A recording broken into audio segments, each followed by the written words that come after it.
Hello बच्चों, कैसे हैं आप।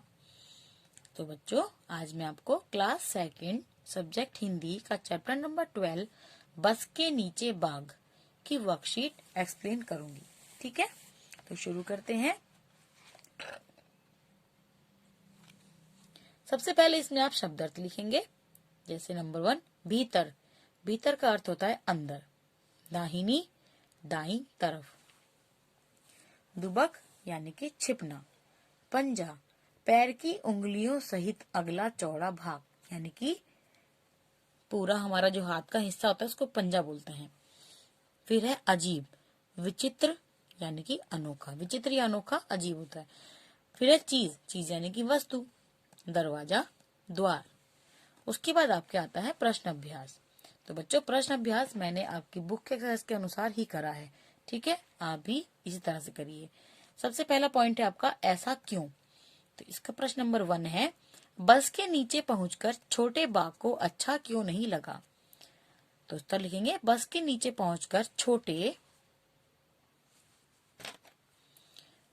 बाघ को इसलिए अच्छा नहीं लगा क्योंकि वह फिर से बस के भीतर जाना चाहता था और बस के नीचे बहुत अंधेरा भी था। लेकिन हमने इतना ही लिखा है आंसर, आप भी इतना ही लिखिए।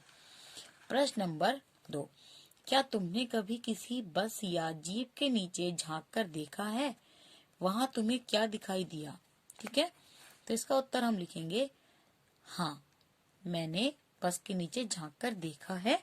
उसके नीचे काफी कलपुर्जे यानी कि जो उसकी जो पुर्जे होते हैं, पेंच, नट बोल्ट वगैरह जो होते हैं उन्हें कलपुर्जे बोलते हैं। ठीक है, तथा पेट्रोल की टंकी होती है, जहाँ पे पेट्रोल भरा जाता है उसको बोलते हैं पेट्रोल टंकी। ठीक है, फिर आपका प्रश्न नंबर 3 है, बस के अगले हिस्से से घर घर की आवाज क्यों आ रही थी।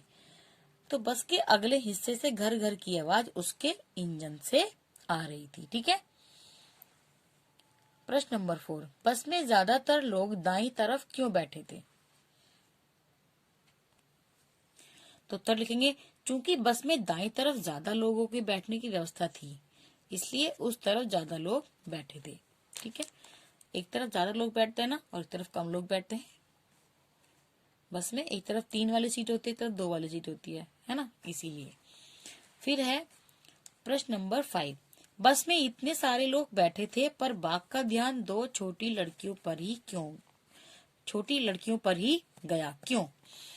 तो इसका उत्तर लिखेंगे, बस में बाघ का ध्यान 2 छोटी लड़कियों पर इसलिए गया क्योंकि उसे वे दोनों अपनी जैसी दिख रही थी और वे सबसे आगे की सीट पर बैठी थी। ठीक है, वो भी छोटी सी थी और बाघ का बच्चा भी छोटा सा था।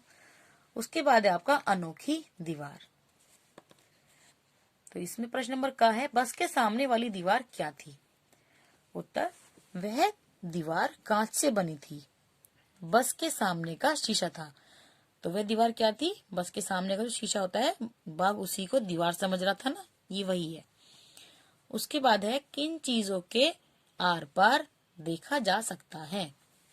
आर पार यानी कि इधर से उधर देख सकते, जैसे शीशे के आर पार देख सकते हैं ना, इसी तरह से और किन चीजों के आर पार देखा जा सकता है। तो इसका उत्तर लिखेंगे, शीशा, पानी, पारदर्शी प्लास्टिक के आर पार देखा जा सकता है। पारदर्शी प्लास्टिक जैसे कि आपकी जो पानी की बोतल आती है ना, बिस्लरी वगैरह की, सब ट्रांसपेरेंट प्लास्टिक से यानी कि पारदर्शी प्लास्टिक की बनी होती हैं, तो इनके आर पार भी दिख जाता है। ठीक है बच्चों, फिर है प्रश्न नंबर ग, किन किन चीजों के आर पार नहीं देखा जा सकता।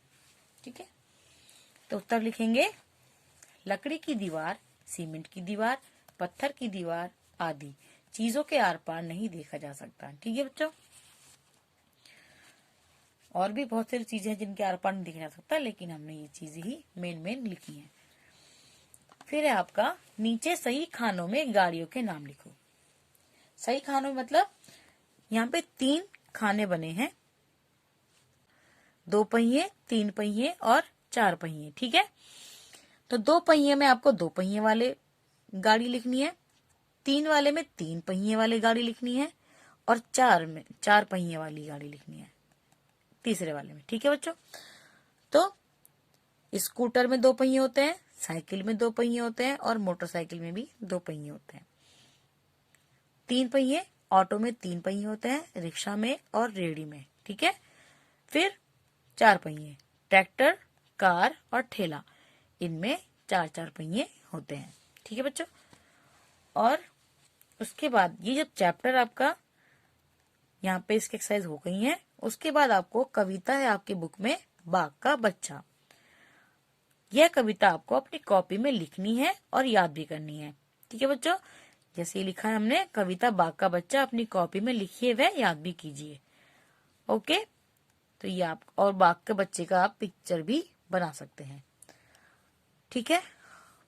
तो इसी तरह से आप अपने वर्कशीट या अपनी कॉपी में करेंगे। Okay, bye.